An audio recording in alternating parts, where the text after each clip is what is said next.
Oh yeah. Hey, it's Andrew Huang. Burning the midnight oil here. I was actually just about to go to bed, but now I'm making this video. Because what do I do before bed? I go on Instagram stories, and then I hear this amazing sound.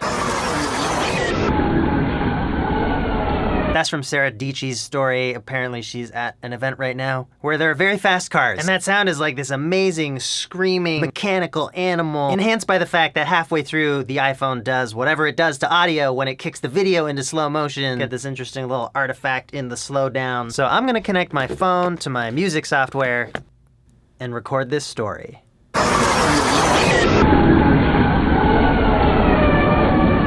Now, I'm just a sound junkie and could probably listen to this on loop and enjoy myself very much. But to make it a bit more palatable for the masses, I'm gonna add a beat with the help of my old friend, the light pad block. I'm zoomed in on this here, and there's one part that I'm gonna let set the tempo.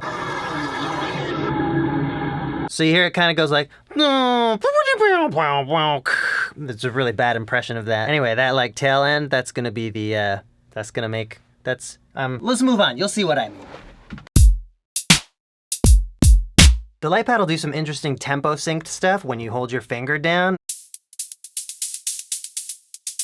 But I don't actually have it synced to the tempo of my track. And I think I'm gonna keep it that way to do some hi-hats. I can always edit the timing later in Ableton, but I kinda wanna start with something that has a bit more character to it. But the thought also occurs to me that I'm starting with something messy and potentially cleaning it up, where it could also work the other way around. You could start with something really clean and then mess it up. This is just what I feel like doing today.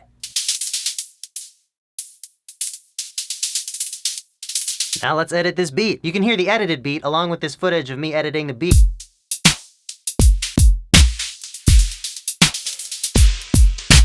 Check out this spectrum analyzer while the car plays.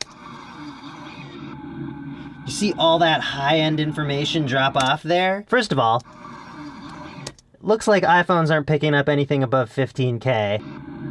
And then it looks like there's like 3 or 4 stages of slowing it down, and I think that's the artifact that I was hearing before. And you can kind of see the peaks here move. Doot, doot, doot. And that kind of creates a triplet in our beat. I'm gonna pop up a little EQ point here. Yeah, and I'm gonna automate it to follow those peaks. Try and bring them out. I think there's sort of notes in there.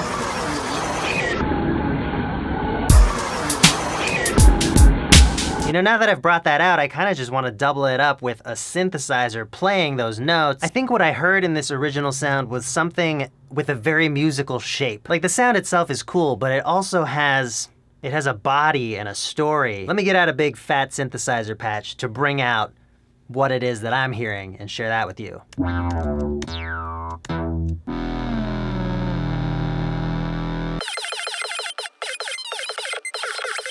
Okay, so I've got my synth in. I also made an edit to the car sound. In the second half, I chopped out a little part to loop twice and then stretch and reverse. Now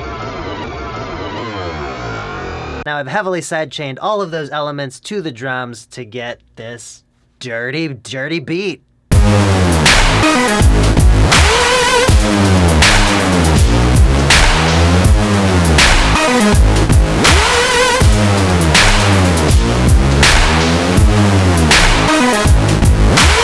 Oh yeah. Well, I hope you enjoyed that, guys. I just had a fun little moment of inspiration and I thought I would share that with you. I should really get to bed now. To be quite honest, I was working on another video for like 3 days and it just wasn't coming together the way I wanted it to, so I think I have to start it over, and you will see it eventually in its new form sometime down the road. I'm trying to look at it as a positive. I'm trying to say, if I hadn't spent these 3 days working on the thing that became mediocre, maybe I wouldn't know how to make it the good thing that I want it to be. So, one day you'll see it. Thanks for watching. Thanks, Sarah Dietschy, for posting great stories. Bedtime.